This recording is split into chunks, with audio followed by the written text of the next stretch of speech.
2023లో 35.7% ఉంటే ఇప్పుడు దాదాపుగా 45.5%, అంటే 9.8%, అంటే ఓవరాల్గా చూసుకుంటే 10% ఎక్కువ లాస్ట్ ఎలక్షన్స్ కంటే ఈసారి యూసఫ్గూడలో మనకు కనపడుతుంది. అంటే యూసఫ్గూడలో కొంచెం కాంగ్రెస్ వైపు ఎక్కువ మల్లుతున్నారని, ఆలోచిస్తున్నారని, చూస్తున్నారని మనకు తెలియపరుస్తున్నారు. అలాగే మనకు బీజేపీ చూసుకుంటే 2023లో 14.2%, దాదాపు 15% వరకు ఉన్నది సగం పడిపోయి దాదాపుగా 7% వరకు పడిపోయింది. అంటే కరెంట్ పొజిషన్స్ ఓన్లీ 7.4 దగ్గర ఆగింది బీజేపీకి ఇక్కడ. ఇప్పుడు ఓవరాల్గా యూసఫ్గూడ చూసుకుంటే కరెంట్ పొజిషన్ 47%తో బీఆర్ఎస్ ఉంటే, 45.5%తో కాంగ్రెస్ ఉంటే, 7.4%తో బీజేపీ ఉంది. ఇక్కడ ఎంఐఎం కాంగ్రెస్ సపోర్ట్ చేస్తుంది కాబట్టి అన్ని డివిజన్లాగా ఇక్కడ మనం కన్సిడర్ చేయట్లేదు. అలాగే అదర్స్ కూడా 1 or 2% లోపలే ఉంటుంది కాబట్టి యథావిధంగా మనం కన్సిడర్ చేయట్లేదు. కానీ ఓవరాల్గా చూసుకుంటే నువ్వా నేనా పోటీగా ఉంది ఇక్కడ.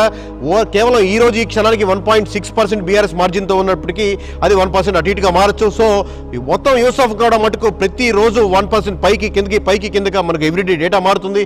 యూసఫ్గూడ మటుకు నువ్వా నేనా అన్నట్టుగా ఉంది BRS versus Congress position. So ఇప్పటి వరకు ఇది అండి, 7 డివిజన్లు చూసాం. 7 డివిజన్లో గడిచిన ఓట్ బ్యాంకింగ్ ఎలా ఉంది, ఈ రోజు ఈ క్షణానికి ఇప్పటి వరకు ఎలా ఉంది ఓట్ బ్యాంకింగ్ అనేది మీకు క్షుణ్ణంగా ఎక్స్ప్లెయిన్ చేయడం జరిగింది.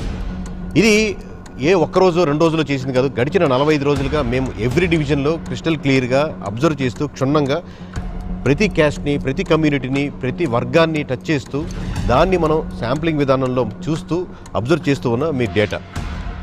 ఎందుకు మరి కొన్ని డివిజన్స్లో మీకు చాలా డిఫరెన్స్ కనపడుతుంది అనేది మీకు ఒక డౌట్. రెండవది, ఎంఐఎం కంప్లీట్గా కాంగ్రెస్ సపోర్ట్ చేస్తుంది కదా, అంటే కంప్లీట్గా ముస్లిం ఓట్ బ్యాంకింగ్ కంప్లీట్గా టర్న్ అవ్వట్లేదా? ఇలా ఎన్నో డౌట్స్ మీకు చూడంగానే మీకు రావచ్చు. లేదా మాగంటి సునీత గారిని చూసి ఓట్లు పడుతున్నాయా కొన్ని డివిజన్లో, లేదా నవీన్ యాదవ్ గారిని చూసి ఓట్లు పడుతున్నాయా కొన్ని డివిజన్లో అనేది ఉంటాయి. ఓవరాల్గా చూస్తుంటే ఒక్కొక్క డివిజన్కి ఒక్కొక్క కథ, ఒక్కొక్క హిస్టరీ ఉంది.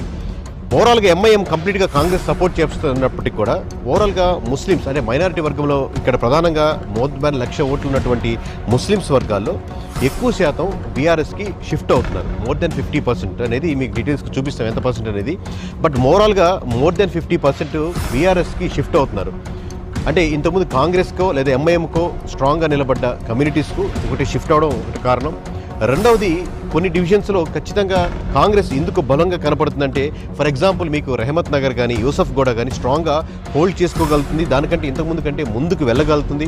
అక్కడ ఉన్నటువంటి క్యాండిడేట్స్ సపోర్ట్ చేయడం కానీ, కార్పొరేటర్స్ కానీ సపోర్ట్ చేయడము, లేదా క్యాండిడేట్ నవీన్ యాదవ్ గారికి కంప్లీట్గా అక్కడ పట్టు సాధించడము, లేక అక్కడ ఉన్నటువంటి యూత్ నవీన్ యాదవ్ గారికి సపోర్ట్ చేయడము, లేదా కాంగ్రెస్కి అక్కడ మద్దతు పెరగడము, ఇలా ఒక్కొక్క డివిజన్లో ఉంది.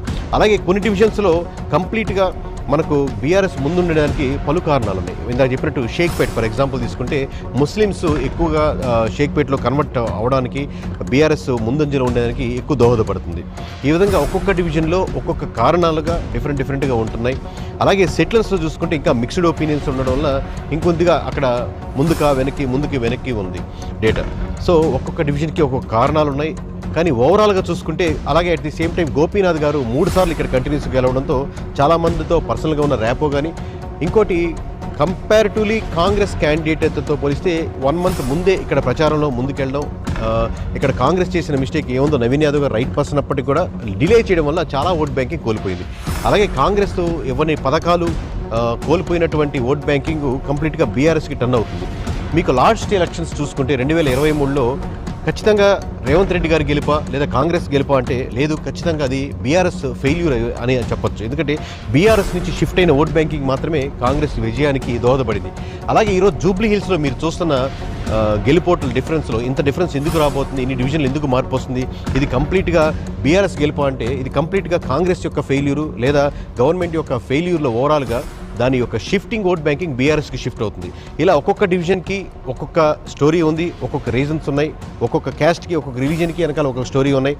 ఓవరాల్ ఓట్ బ్యాంకింగ్ వెనకాల డిఫరెంట్ స్టోరీ ఉన్నాయి. ఇది ప్రతి డివిజన్కి, ప్రతి వర్గానికి, ప్రతి కులానికి, ప్రతి మతానికి, ప్రతి సెక్షన్కి మారిపోతున్నాయి. సో ఓవరాల్గా చూసుకుంటే ఇప్పుడు మొత్తం మీద జూబ్లీ హిల్స్ నియోజకవర్గం గ్రాఫ్ ఎలా ఉంది? మేము గడిచిన అబ్జర్వ్ చేసిన ప్రతి డేటా అంటే 18వ తారీఖు సెప్టెంబర్ మీకు అబ్జర్వ్ చేస్తుంది, దాని ముందు నుంచి చేస్తున్నప్పుడు కూడా మీకు ఎగ్జాక్ట్ డేటా అనేది ఇప్పుడు సీక్వెన్షియల్గా మేము ఏ డేటా అబ్జర్వ్ చేస్తున్నాం అనేది మీకు తేటతెల్లంగా మీ ముందు వివరించడానికి నేను ప్రయత్నిస్తాను.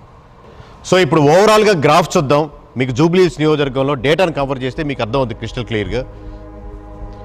18వ తారీఖు సెప్టెంబర్ నుంచి ఇప్పటి వరకు డేటా ఎలా ఉంది? కాంగ్రెస్ గ్రాఫ్ ఎలా ఉంది, బీఆర్ఎస్ గ్రాఫ్ ఎలా ఉంది అనేది మీకు స్పష్టంగా తెలుస్తుంది. ఇది ప్రతి ఒక్క పాయింట్ని రోలింగ్ 7 days అంటారు. అంటే ముందు జరిగినటువంటి 7 రోజుల్ని కన్సాలిడేట్ చేసుకొని అప్పటి